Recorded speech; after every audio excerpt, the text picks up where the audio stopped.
من الإيمان يزداد بالإحسان، الله جمله لما أتى رمضان. عقد من الإيمان يزداد بالإحسان، الله جمله لما أتى رمضان.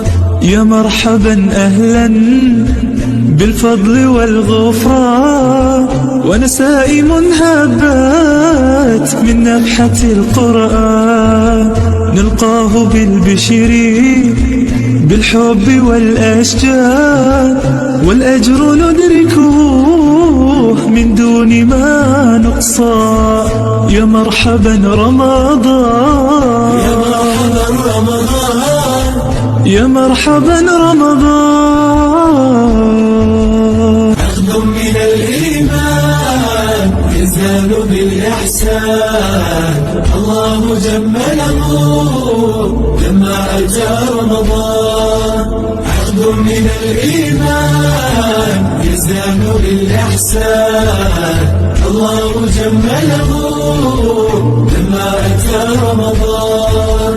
يا مرحبا أهلا بالفضل والغفران، وأنا سائم هب. السلام عليكم ورحمة الله وبركاته. فراولاتي الحلوين عاملين ايه؟ يا رب تكونوا في تمام صحة وحال وراحة بال يا رب العالمين. اللهم صل وسلم على نبينا محمد. الله اكبر، الله اعظم، الله عز وجل لله. ده الاذان الاذان. وحشتوني فراولاتي، يا رب يكونوا بخير وفي تمام صحة وحال وراحة بال يا رب العالمين. اللهم صل وسلم على نبينا محمد. معكم ليلى فوزي. فلو اول مرة تشوفوا القناة فعلي حالا زر الجرس على الكل، دوس السبسكرايب، الزرار الاحمر، الاشتراك واللايك، يا احلى وارق فراولايه في حياتي. بحبكم جدا، وحشتوني قوي قوي قوي من اخر فيديو. مبسوطه جدا على التفاعل بتاعكم، مبسوطه جدا على الفيديوهات بتعجبكم. مبسوطه جدا على الريفيو اللي انا عملته المره اللي فاتت بتاع سمر ضياء، بتاع الشامبو والبلسم. المجموعه بتاعتها تحفه يا بنات، عن تجربه. بصوا انا استخدمتها المجموعة، وهم يا بنات، وهم. هتكلم عليها تاني في آخر الفيديو إن شاء الله. والمجموعة سعرها تحفة تحفة تحفة، خيالي، سعرها خيالي على حاجة في السوق. طبعا هي مستوردة، عبارة عن شامبو، بلسم، والحمام الكريم، ماسك الشعر، الماسك هير، والسيرم كمان بتاع الشعر. تحفه يا بنات، الريحه بتاعتها جميله وبيظبط الشعر، التقصيف وكل حاجه زي ما انتم شايفين. ده كده كان فطار اليوم اللي انا كنت بصور لكم فيه ده، وظبطت لهم الدنيا ودلعتهم اخر دلع على اليوم ده. هنعمل مع بعض كمان زي ما احنا شفنا في المقتطفات، هنعمل مع بعض طريقه الشيتوس في البيت، ما انتش خلاص هتشتريها من بره. طبعا بعد الفطار بيبقى فيه الحلا او التحليه. خلاص خلصنا كده الحلويات والدنيا تمام، الدنيا تمام زي الفل. كان عندي مشايتين، قلت بقى عبال ما عندي بقى الولاد بقى ويصلوا صلاه التراويح ومش عارفه ايه، قلت اخلص الدول عشان كان نفسي اعمل لهم حاجه كويسه، يعني حاجه حلوه كده ياكلوها. استخدمت هنا الكلوريكس الالوان مع شويه مسحوق من الغساله. وكنا هما مشايتين، المشايه اللي عليها الريشه دي والمشايه التانية بتاعت ايكيا. كان جت هنا مكه كانت شويه حابه يعني ايه، شايفه الصابون والبتاع، فحبت ايه كده تعمل معايا. شطوره. خلاص يا كوكيتي بقى، خلاص. لا شوي. خلاص. لا شوي. هذا ممتع قوي. حلو لما نخلي ولادنا كده يشاركونا حتى لو حاجه بسيطه بيعملوها، بس بيحسوا بسعاده على فكره، يعني ان هم قال يعني انجزوا معانا. بص انا ليا طريقتين يا جماعه، ما يبقى مثلا عندي مشايه او كده في الموضوع، حاجه من الاثنين: يا بملى البانيو واحط له مثلا شويه مساحيق كلوركس وحاجات من دي واسيبه يوم خلاص، ودي افضل طريقه. باجي تاني يوم بقى بدعك خلاص، بتبقى فل، ما بتعبش فيها. او الطريقه اللي انا بعملها دلوقتي، انا ببقى مستعجله اكونش مثلا نقعتها ولا حاجه، عادي بفرده احط لها المسحوق كده واقوم دعكاه شويه اسيبها على جنب، يعني ما بشطفهاش على طول، اسيبها على جنب بالمسحوق مثلا بتاعها والكلوركس، وبعد كده بملى البانيو واشطفها فيه. بحب قوي طريقه تشطيف البانيو، ليه؟ بحس ان هي يعني كلها تبقى فيها ميه. تمام. بعد كده برضو نفس الحكايه هنعمل بتاعه ايكيا. هنا بس هنتكلم على طريقه الدوريتوس او الشيتوس.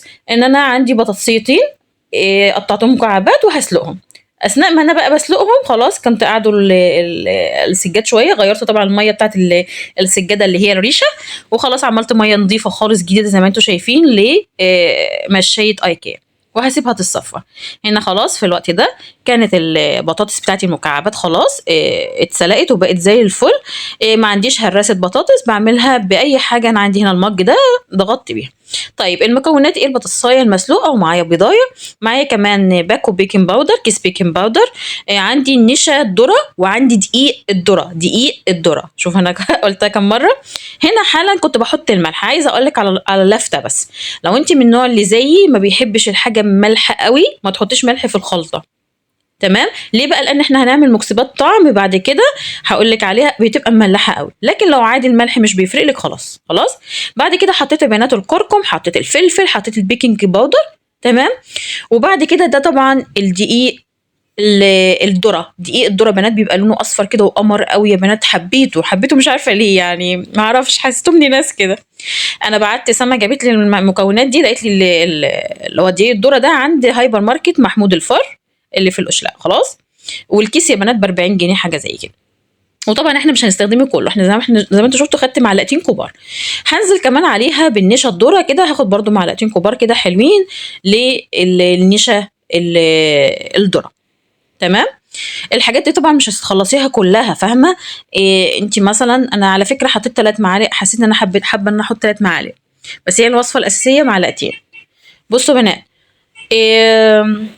بحط بعد كده بصوا سنه ميه، يعني يا دوبك بحط عارفه، مش اقل من ربع كوبايه ميه. بصي القوام، المهم القوام معاكي يبقى كده، تحسيه عامل شبه الايس كريم شويه، شبه الكريم شانتيه. بصي سايل في نفس الوقت ماسك نفسه. هتجيبي كيس من اكياس السندوتشات وتحطي فيها طبعا الحشو، وبتعمليها فتحه كده من الجنب. طبعا سما كانت فتحت لي فتحه كبيره وانا مش عايزاها كبيره كده، يعني انا عملت من الناحيه التانيه فتحه صغيره شويه. بتحطي طبعا كميه زيت، يعني ربع الازازه كده، يعني تلتها كده، حبه حلوين عشان تنزلي الخليط بتاعي. بص انا في الاول ما كنتش متمكنه كده من النزول، يعني المفروض كنت انزلها ان هي تبقى خطوط كده زي البطاطس كده طويله، بس انا الاول بصراحه كنت كمان بجرب والزيت كان سخن فما كنتش عارفه املك كويس. حبيت في الاول اعمل قطع صغيره واشوف ايه النظام او هتبقى عامله ازاي، ومش قادره اقول لكم انا لو ينفع افتح لكم صوت الضحك بتاعني انا وهمس وسما، مسخره حرفيا، يعني احنا ضحكنا ضحك لان التريقه كانت كتير جدا وحاجات كتير ولادي لذينه. انا ما كنتش قادره بصراحه اقول لهم بس بلاش ضحك جنب الزيت، وكنا مقتولين بصراحه ضحك. خلاص؟ هنا بقى كده دي اول مره وده اول تجربه. عايزه اقول لكم ان جننوني خالص، كانوا مبسوطين. لا بصراحه هو قمر قوي وهيعجبكم يعني. بصوا، حطيتهم بقى في اول مره. بصوا كانوا جمال ازاي، مقرمشين. انا عارفه بتعرفي امتى ما تحسي ان هم عملوا عارفه الخرفشه دي بتاعت القرمشه، هي دي. بتحطيها بقى كده، وبنات بتبقى جميله والله جدا. بس بقى احس بقى يعني هم قالوا لي طلبوا، قالوا احنا مش عايزينها صغيره كده، احنا عايزينها طويله شبه البطاطس. حاجات لي الطويله دي، قلت لهم ماشي ان شاء الله اصبروا. بصوا ايديهم والحاجه نازله من، بصوا ايديهم يخطفوا مني ويروحوا يحطوا في الطعم. ايه الطعم بقى؟ بصوا بنات، انا جبت حاجه اسمها طعم الجبنه، وطعم الملح والشطه. اللي انا بعمله دلوقتي ده كده، كنت عملت حاجات على شكل، اصل بصي انت بتتحكمي زي ما انت عايزه. عملت على شكل مدور وبتاع وحركات من دي، بس لقيتها ماسكه في بعضها. لا ما تعملوش دي، يعني اعملوا القطع الصغيره لوحدها او القطع الطويله. حلو ده، بس هي اتاكلت يعني مفيش مشكله، بس لا خليكم في الفرداني ده افضل. بصوا بقى ده كده برضو دي تاني مره، وهعمل بعد كده طويل. يعني لو تاخدوا بالكم انا بدات اعمل لهم الطويل ده زي ما هم عايزين. بصوا بقى، رحت بقى بعت سما فكر هو ده اللي انا بحطه ده الجبنه، ده طعم الجبنه. فكرت ان الفرع عنده او اللي هو اللي جنبه بتاع الحلويات، لا عارفين لقيته فين؟ عند العطار. بعتها العطار، قال لها عندي جبنه وعندي شطه وليمون. جبت الطعم ده وجبت الطعم ده. الجبنه حلو او عجبني انا، الشطه والليمون عجبهم هم، فاهمين؟ بس وكان المنظر تحفه طبعا، كفايه انه انت عاملاه في البيت وكده. وانبسطوا بصراحه واتدلعوا اليوم ده، يعني كانوا يعني كان يوم حلو يعني. بعد كده بقى دخلت على الجنان كله واخدت القرار. بنتي يا لولو دي مكه خلص؟ هخلصها. لا يلا كوكي، انت عارفه عشان انا بتعصب لما ببقى بخلص. يلا. جننتني خالص، كل شويه تستخبى مني في مكان وانا مش شايفاها. استخبت، هوريكم الوقت استخبت فين. هي حابه حته ان هي تبقى واقفه وكده. المهم انا خدت قرار، حابه ان انا اغير زي ما انا غيرت بره في الريسبشن وعجبكم، وانا انبسطت قوي ان التغيير عجبكم. قلت اخلص في الغرفه عندي كمان. هنا كده شلت اول حاجه المرتبه، وعايزه اقول لكم اني كنت سعيده جدا وانا بعمل اسباب كتير. اول حاجه حالا اللي انتوا شايفينه. انا مثلا وانا باجي بنضف ببقى مبسوطه قوي لو انا مكان مثلا ما فتحتوش بقى لي مثلا فتره، اجي افتحه الاقيه نضيف، ببقى سعيده يعني، ببقى حاسه ان الدنيا بفضل الله سبحانه وتعالى بتسيطر عليها، فاهمه؟ احساس حلو. وبعدين ده حاجه تاني. حاجه زي ما انا قلت لكم في الريسبشن، لما بتنقلي الخشب، لما بتفكي الخشب وتنقليه من مكان وتحطيه مكان تاني، صدقيني بصي بحس ان شوفوا مكه مستخبيه فيه بحس ان الغرفه بقت ريحتها حلوه والله العظيم، تاخد ريحه غير اللي هي كانت يعني غير اللي هي المكان اللي كانت فيه طبعا. انتوا هتفهموني يعني، خصوصا ريحه الخشب بتحس ان هي بتظهر اكتر، تحسي الحاجه لسه جديده، فاهمه الاحساس ده حلو قوي. بتحركي الحاجه، انا عن نفسي بحب ده، بحب احرك الحاجه من مكانها، ما بحبش حاجه تبقى راكده كده في مكانها، ما بحبش. طبعا انا اخدت الفرصه دي وكنت كل شيء بشيله، معنى ان انا طبعا شلت، نظفت، مسحت كويس جدا، والروايح بقى تحفه اللهم بارك.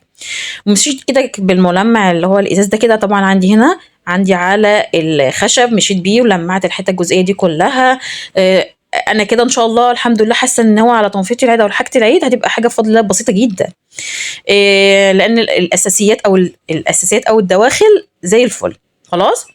عملت كمان الكومود، ظبطت الدنيا ومسحت، وكمان عملت بخور بعد كده، فمش قادره اقول لكم ما شاء الله لا قوه الا بالله اللهم بارك، ريحه الغرفه تحفه ازاي. خلاص كده بالنسبه لي كليله، ناقص لي بس الدولاب. يعني انا في غرفتي ناقص لي الدولاب، مع اني كنت عاملاه قريب معاكم، بس حاسه ان انا لا، حابه اغير، مش عارفه، بفكر اغير اماكن، مثلا احط الارفف، اغير الارفف، الكلام ده.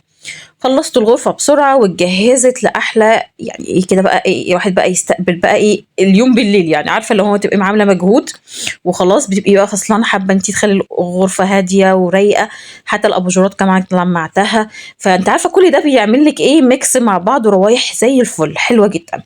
طبعا الحمد لله انا السجاد بتاعي وديته يتغسل، ما كانش فيه الا المشايتين دول. انا كمان لمعت الازاز، عارفه اللي هو راحه نفسيه بجد بجد والله، حاجه بسيطه بس مش قادره اوصف لكم سعادتي انا. كمان هجيب هنا ناحيه بين الكومود والدولاب، هجيب هنا عندي اللي هي البوت بتاع الزرع الكبير الاخضر، وعايزه اقول لكم ان كل اللي دخل الغرفه انبهر بيها، حس بتغيير، يعني تحسوا كده، انا قالوا لي وسعت قوي، لا كده الاجواء حلوه، وتحس ان هي مديه دفى وهدوء كده، والله العظيم يعني انا حاسه بده، يعني عارفه حاجات بسيطه بس تحس ان بتبسطك انتي. اللي اخد باله ان انا شلت البانكيت بتاع السرير اصلا الاساسي بتاعه من طرف السرير، هو المفروض يبقى هنا، بس انا حطيته على جنب كنوع من انواع التغيير. بنات انا من النوع اللي بحب اغير جدا، فانا بزهق يعني، ما مش بسلم ان الشكل ده خلاص، لا انا بحب اغير، ما حدش يقنعني يعني، واحب اعمل حاجات مختلفه خالص يعني ما تبقاش اساسيه. حاسه ان الاوضه اختلف، شكلها اختلف، حاسه ان انا بالنسبه لي بقت اريح، ما اعرفش مريحه للعنايه، فعلا ما شاء الله اللهم بارك، بقت واسعه جدا، وجزئيه كمان ناحيه الشباك. وكمان هيبان ده كمان لما هصور لكم طبعا الصبح، هتحسوا ان الدنيا افضل بمراحل جدا جدا. تجربتي مع الشامبو والبلسم والمجموعه تحفه بنات. عايزه اقول لكم ان انا كنت اجهدت شعري الفتره اللي فاتت بالصبغات، فعايزه اقول لكم والله العظيم المجموعه دي تحفه تحفه تحفه، اختراع يا كوتش زي ما بيقولوا. هنا كده صورت لكم الصبح بقى بعد ما فتحت الشباك، وكمان هنا طبعا على فكره الشباك بيتفتح اكتر من كده، بس كنت انا عامله حاجه هاديه كده في اول اليوم. طبعا البلاك اوت ده بيتزق وكل ده بتنور، يعني الاوضه الغرفه بتنور. هنا كده كمان جبت الزرع، وبقى بصراحه الاحساس حلو، لا يعني انا حبيت المنظر ده قوي بصراحه، وكنت مشتاقه له يعني. انا اتمنى ان الفيديو يكون عجبكم، ولسه بقى هنعمل مع بعض كده ايه الريفيو بتاع الشامبو والبلسم. ده احلى يعني اقول لكم ايه، بس احلى حاجه يعني انا بجد عرفتها النهارده او جات لي النهارده. طبعا احنا هنتكلم النهارده على سمر ضياء، طبعا ما شاء الله اللهم بارك، معروفه عن غنى عن التعريف. سمر ضياء طبعا هو سنتر كوزماتيكا، تمام. عايزه اقول لكم يا بنات على شويه الحاجات اللي جننتني النهارده وجات لي منها. بصوا يا بنات، انا دلوقتي هكلمكم على حاجتين، بالنسبه ده الشامبو وفي كمان اللي هو الحمام الكريم بتاعه، تمام. وفي كمان البلسم. عايزه اقول لكم يا جماعه ان المجموعه دي تنفع للصبغات، تنفع لحد عامل بروتين، تمام. عايزه اقول لك ان كمان جاي معاهم السيرم. انا مش عارفه اقول لكم يعني السعر مفاجاه، انا بالنسبه لي مستغربه يعني. اولا الحاجه دي مستورده، استيراد سمر ضياء نفسها، سمر هي اللي عامله البراند نفسها وهي اللي عامله الاستيراد بتاعه. وهوريكم كمان، بصوا هو مش على قد كده وبس، ده فيه كده وفي كده، يعني في حاجتين. وبصراحه بجد بجد خسران اللي مش هياخد العرض ده. طبعا الكلام ده للناس كمان اللي جايين عند القناه بتاعتي. يعني هنا بنتكلم هنا على الشامبو والبلسم، تمام، هو زيرو. بصوا انا عايزه اوريكم ان هو زيرو صوديوم. بصوا بنات، زيرو صوديوم. ده طبعا مناسب للبروتين وللصبغات، تمام. طبعا الناس اللي بتعمل بروتين والكلام ده عارفين الكلام ده. عايزه اقول لكم المجموعه جميله جدا، معموله بجميع يعني حاجات مفيده جدا وزيوت تحفه. هنا بقى في كده اللي هو الابيض. بصوا بنات، هو يعني الماتيريال او الحاجه حاجه يعني ده كلام، والريحه حاجه تانية خالص خالص. الريحه رهيبه يعني، رهيبه بجد ما شاء الله لا قوه الا بالله. تحفه تحفه تحفه. طيب ايه الفرق بين الابيض والاسود؟ هو الابيض هنا نص لتر خلاص، لكن الاسود عندي هنا عامل لتر، تمام. طبعا بصوا ما شاء الله بجد تمام. احنا بنتكلم ان هنا اللي هو الاسود ده وانا عامل لتر. الشامبو والله يا بنات كبيره جدا، شامبو وبلسم حمام كريم والسيرم، تمام. هنا بالنسبه للنص لتر برضو شامبو وبلسم وحمام كريم وسيرم. بنات بجد بجد اللهم بارك، حاجه جنان جنان جنان. ولا الريحه بصراحه ريحتها رهيبه جدا. طيب نوصل كده بقى نتكلم على السنتر بتاع كوزماتيكا. هو طبعا اساسا السمر ما شاء الله معروفه، هي اخده توكيل هنا كبير جدا. غير ان هي في السنتر بتعمل بروتين، بتعمل تجهيز للعرايس، بتعمل كل حاجه تتخيليها، حمام مغربي اللي انت عايزاه. عايزه اقول لكم ان الكفاءه بتاعتها عاليه جدا طبعا ما شاء الله اللهم بارك. هي اخده كورسات كتير واخده خبرات كتير في الموضوع وفي المجال بقالها يا مش عارفه من عمر مثلا همس بنتي، لان هي اصلا على السبيل الشخصي هي صديقتي من واحنا عندنا 16 سنه، وما شاء الله متميزه وشاطره. احلى حاجه طبعا ان احنا الاثنين برج الميزان ميزانيين زي بعض. انتوا عارفين بقى ان الميزانيين حماسيين وما شاء الله بيحبوا التطور، وانا بصراحه فخوره بيها جدا. وانا بقول لك يا سمر اي سبروف فيو، انا فخوره بيكي جدا انك ليكي اسم، وكل لما بلاقيكي اكتر واكتر بحس بسعاده كأن انا بالظبط. عايزه اقول لكم ان هي في مجال البروتين ده من عمر همس، يعني بقى لها 20 سنه اللهم بارك. فانا عايزه اقول لكم ما شاء الله لا قوه الا بالله، هي خبيره في الموضوع ده. شعرك لو متهالك او في اي حاجه طبعا هي عندها علاج لكل الحاجات دي. انا عايزاكم تزوروا المكان وتشوفوا بنفسكم. طبعا هي غنيه عن التعريف ما شاء الله، طبعا بخلاف طبعا اللي هيقول لها انا جاي لك من عند ليلى. طبعا عندها صبغات وعندها حاجات كتير جدا. هسيب لكم لينك بتاع سمره سمر ضياء في اول تعليق مثبت، ده اللينك بتاع الصفحه بتاعتها، وتواصلوا معاها وليكوا خصومات. وطبعا اللي بيبقى جاي من عند القناه عندي بيبقى ليه عروض او هدايا او حاجات كتير جدا. بنات العرض ده ما يتفوتش. نوصل بقى للسعر عشان حاسه ان انتوا عايزين تضربوني. طيب النص لتر يا بنات هنا ده كده المجموعه دي كامله كامله كامله ب 350. انا نفسي مش مصدقه بصراحه، تمام. المجموعه الكبيره ب 450، دي الثانيه اللتر. طبعا في فرق في الحجم. يبقى احنا مثلا انا بالنسبه لي لما افكر مثلا اخد الكبيره، فاهمه دماغي. بس بصراحه يا بنات تحفه تحفه. انا عايزه بس اوريكم من ورا. بصوا بجد ما شاء الله ما شاء الله. بنات مستورده يا بنات، انتوا فاهمين دماغي ما شاء الله بجد ما شاء الله. بصوا بنات على ضمانتي، وانتوا عارفين ان انا ما بعرضش ولا اقول اي ريفيو الا لما بكون واثقه فيه. بالتوفيق يا سموره يا رب، واشوفك اشهر ميك اب ارتست واشهر سنتر في الدنيا. ربنا يوفقك يا حبيبتي يا رب ويكتب لك كل خير. اتمنى ان انتوا تروحوا وتسالوا في الصفحه وتشوفوا ايه اللي يناسبكم. والعرض تحفه، بس خلي بالكم العرض ده لفتره معينه. ان شاء الله يا بنات كنتوا تكونوا استفادوا، واتمنى اشوفكم على خير. ما تنسوش اللايك والتعليق والشير، وبحبكم قوي. السلام عليكم ورحمه الله وبركاته.